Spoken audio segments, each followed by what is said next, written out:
All right, here we have it. Game number 4. 2 more chances now to take a victory royale in order to go straight to finals. That last round was full of surprises, and quite honestly, that last engagement was one of the more exciting ones I think we've seen over the course of this FNCS so far. What a spectacular, high quality 2v2 we watched engage there. But you know what? Now that I think about it, Miro needed those points as well, right? Like, we're not even talking about the fact that they were lagging, really dragging their feet. Oh yeah, that was definitely a very big second place finish for Miro and Dukes. They had like 30 points, I think. Like, they were doing pretty bad. It was definitely not the situation that you would have necessarily anticipated those two to be in, but again, seems like they found a little bit of their grounding. If they were able to come up with a big second place finish in that last lobby, despite how tragic it started off with Miro having to even make the reboot play for Dukes in the first place, wouldn't be surprised if they look to keep trying to essentially convert shambles situations into success stories for themselves.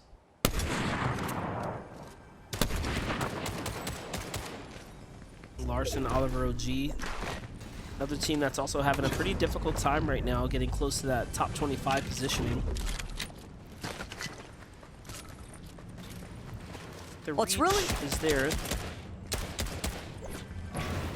Oh, you go ahead. I was just gonna say, at Breezy Coast, if they're not able to clean up this direct contest at their drop, they're kind of left in a bit of a awkward situation where they've got to basically hinge their surge strategy on rotating down towards Grand Glacier, potentially maybe even looking towards Rescue Station type of territory, but it's not easy to get surge from that position. Yeah. The way I just feel about that duo right now is, you know, top 25 is very much within reach when you have a foundation of 40 points already under your feet, right? It's just 2 games, so these games, they have a lot more weight. Every game has so much more weight. One big pop-off, and you're up inside the top 25. That's what we just watched from Miro and Duke, essentially. And we've seen Oliver OG pull his miraculous runs in the past. They did have a pretty strong performance yesterday in the lower brackets, and looks as though Larson definitely trying to close in here onto Crims. Just hovering in the water currently. Larson not even going to take the risk. Wants to make sure that he has a little bit more shield before capitalizing on that 2 versus 1 situation. But that is a nice early win for Larson and Oliver OG. Now they can take this opportunity to actually farm out a little bit of the materials that's left over after that skirmish that just took place. And again, just some early surge. A lot going on here. You get to run it back. So you see that perspective. Larson had the high ground. Oliver OG had the positioning, and it's the Zeus's bolts coming down from up above. The destruction being laid to low ground. Here we have Fagio HQ right now in position outside the steps. We have a team up top here. Hard to see, hard to spot. Definitely not the best angle. They want to secure the little bit of loot that they did manage to get generated here from the player they were hunting down. And notice they only got 1 elimination from that entire engagement, so Sprite might have actually earned some of the credits there, and you can see the material count showing us that there was just a siphon worth of material, you know, to come out of that as well, so not too great.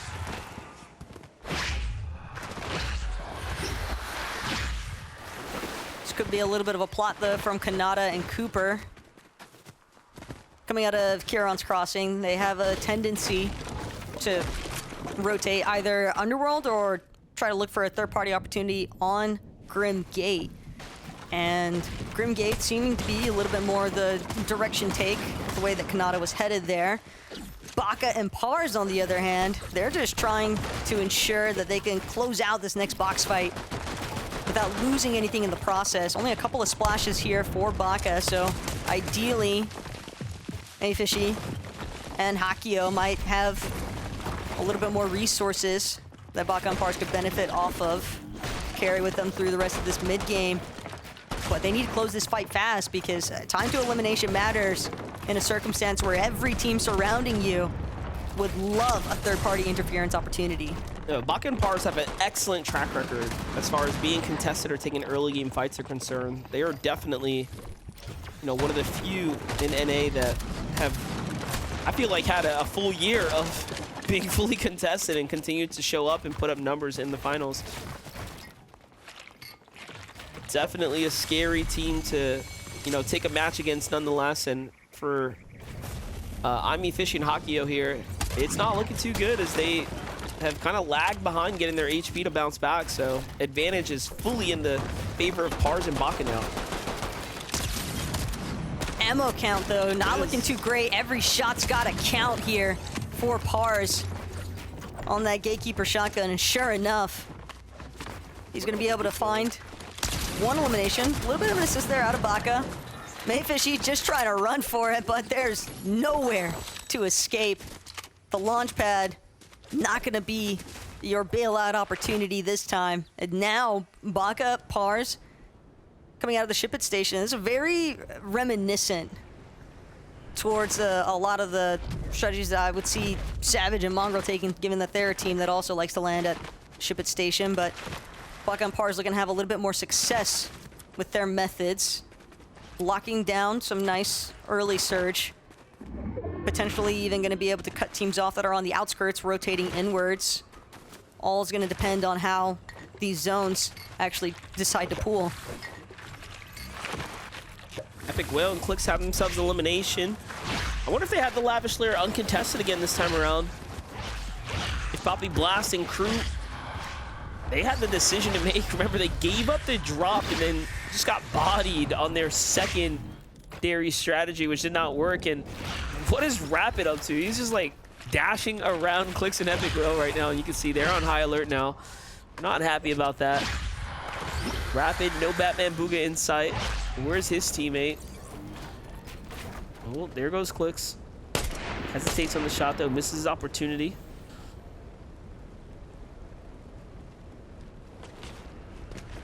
Just crazy. Rapid just so far ahead of Batman Booga. But it seems as though Batman Booga was tied up in his own efforts, dealing with the team that's trying to hyper ramp up from behind. And again, I'm just gonna put Batman Booga Rapid on that same high alert that they had just set Clix and Epic Whale into.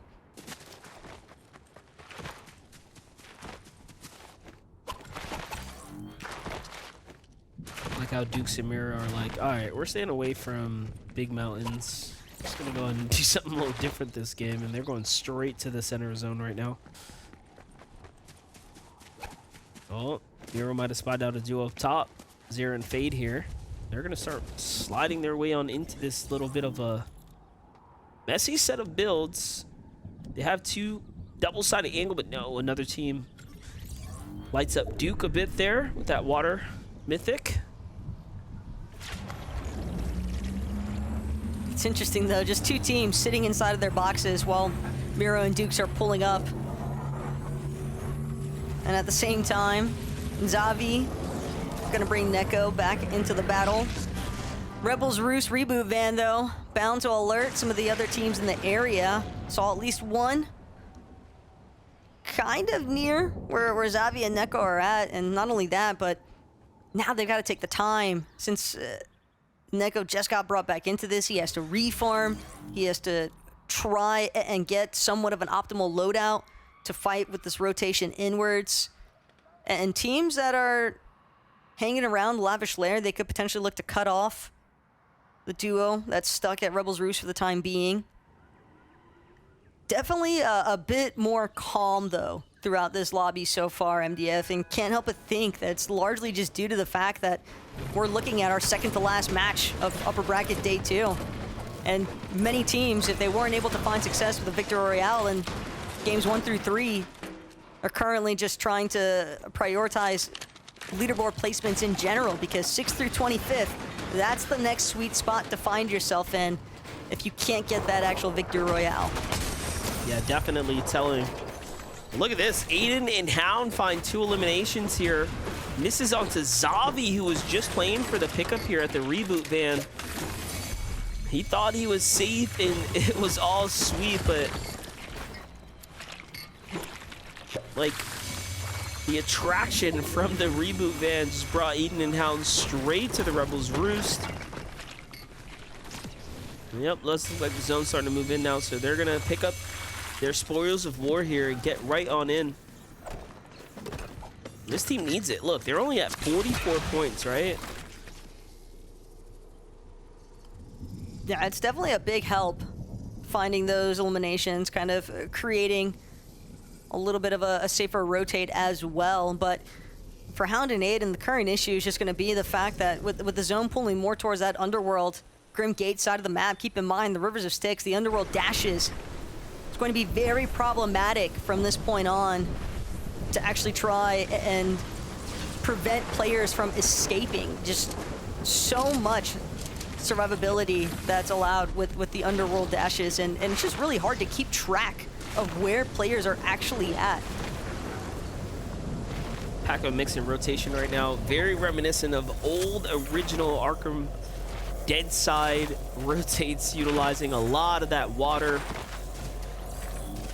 to go around the outskirts. Mixon and Paco have also held height longer than any other NA duo this weekend, which is crazy to even take into consideration that they haven't picked up a win after having high ground for the longest amount of time as far as a full height hold is concerned.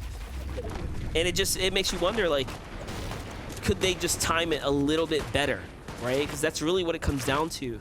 Go too soon, and more often than not, that's the problem.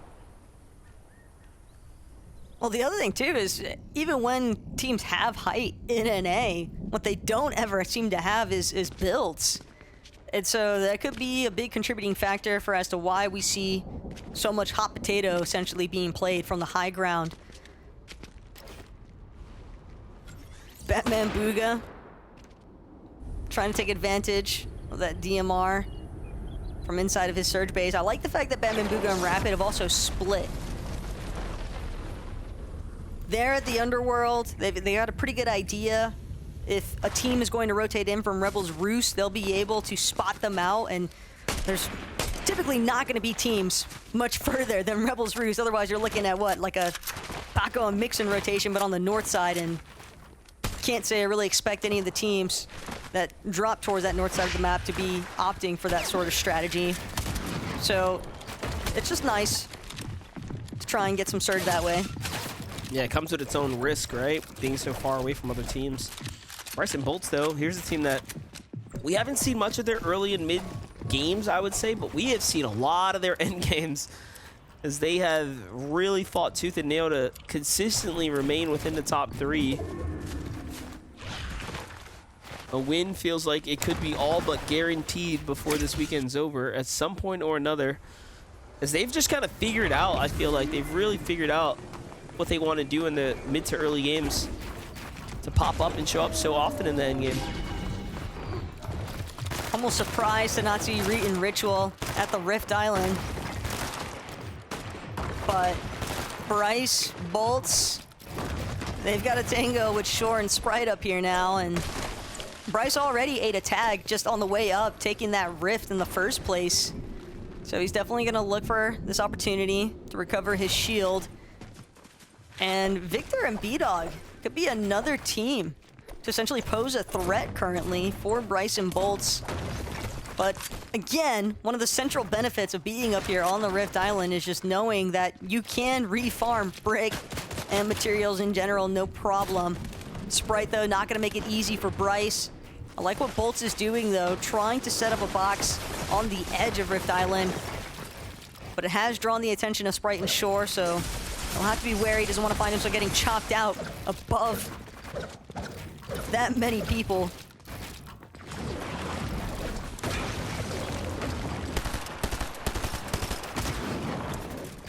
So much players here at the Grim Gate. 160 point situation looking for Reet and Ritual right now. Excellent performance here. I mean, this is, if anything, what will likely be an just a glimpse of how they look to play, or will look to play, the finals next week. They've got their strategies, they've found their consistency, but can they continue to rack up high placing positions, top spots, hopefully a win, secure in their finals spot, lock it in. Talked about these bases ever evolving. I don't know what in the world Chewbacca and X-Spawn have going on up here, but it's an interesting one. They're utilizing the bush bomb here too, just to have full reign on players in the distance, and feels like it's very much meta to have the thermal scope on the DMR right now as well. Yeah, the indirect buff of that thermal scope with the reintroduction of those big bush bombs, but still not easy to actually connect with those shots. You saw the way the players were rapidly rotating, rapidly dashing. It's helping everybody save a little bit more of their material count, though, with the zone falling more towards this river of sticks and the underworld water area in general. But Blake and Macwood, pretty happy to see this campfire currently.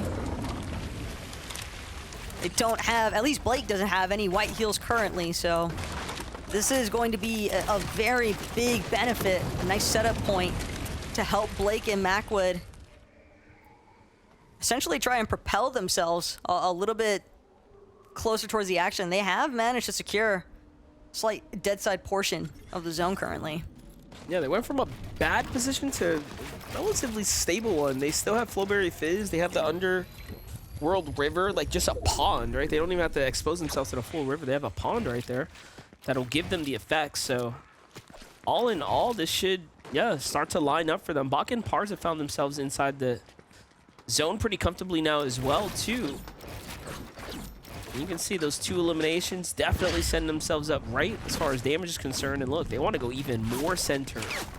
They don't want to risk it at all. Trying to play to the best of their odds right here. Get away from those teams that are going to start rotating in. This is actually a great spot to be in. Cooper and Kanata playing the Surge base for sure. Big boy base set up here. Foundation rock solid as well. You can see the extra ramps and walls to protect it. With only 1 elimination, though. Those are the kinds of tags that you want to see happening. Kanata definitely still on the hunt.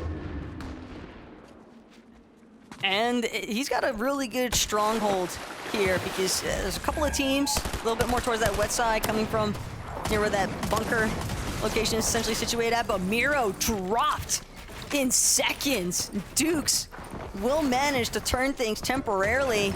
Aiden held at bay. This could be an opportunity to just trade revives, but instead Duke's gonna have to drop 1 more layer. Looking to challenge Hound outright. Another team has now introduced themselves to the conversation, and that's gonna be Dukes likely having to forfeit. They're taking the body. Look, they've effectively taken Miro's body from the storm and dragged him into the next couple of boxes. G-Monster reciprocal here. Dukes is probably wondering, like, what is going on right now? He doesn't have time to spare here. There is a med kit. Okay, double med kit, he grabs it. Let's give him a lot of options now. What's also nice is that Reciprocal and G-Money, they just left. This could be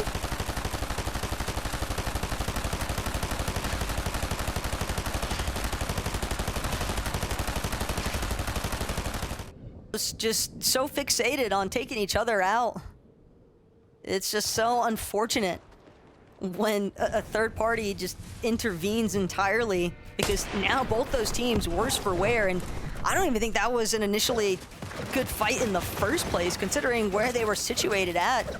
It was kind of just begging for another team to force their way into the conversation. Yeah, they were kind of like out of the line of sight, but a bit too passively positioned, and all of a sudden, you saw what happened there. Everything else played out.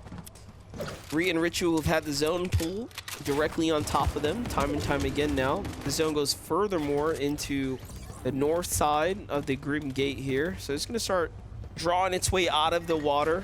That'll start to make things very interesting here in the end. Who's going to be able to save their dashes will likely come away with it in the end.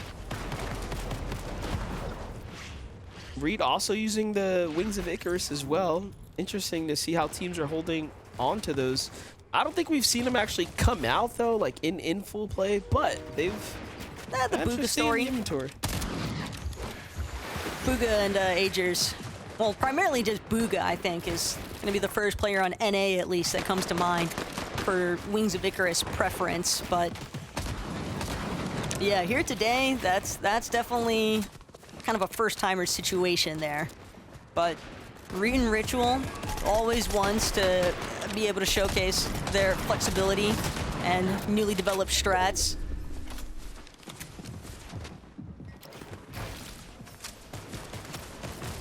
I almost forgot Clix and Epic Whale were in this game, honestly, with how quiet they've been just lurking, and it does seem like the zone's gonna go far, far east here. Mixon and Paco find themselves on the wrong side of the territory, and then on the wrong side of the surge, so they jump into Epic Whale and Clix's box, and the damage and punishment was laid down, but not enough to finish off Epic Whale here, so they're gonna have to count their lucky blessings. That could have went terribly bad for them.